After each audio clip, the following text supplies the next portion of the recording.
Kalau simpan item fizikal macam ni, kat mana nak jual kalau perlukan duit?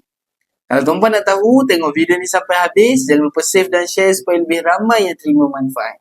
Sebenarnya tuan-puan, item-item fizikal macam ni, kita boleh jual dekat mana-mana sahaja. Tapi, kalau nak dapatkan harga yang lebih tinggi, boleh jual balik item ni kepada syarikat public gold. Public gold bukan sahaja beri jaminan beli balik, malah public gold beli dengan harga yang tinggi.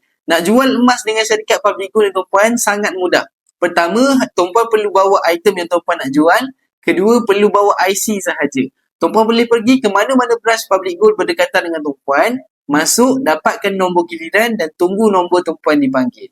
Seterusnya, tuan-puan boleh proceed untuk jual item emas dan duit tersebut akan masuk dalam akaun kita dalam tempoh 2 ke 3 hari bekerja.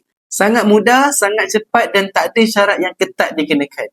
Jadi untuk tuan-puan yang nak saya bantu jual item-item emas, sama ada item tersebut item public gold ataupun bukan, boleh isi back value dekat bawah atau rujuk pin video, saya akan bantu tuan-puan dengan sebaik mungkin.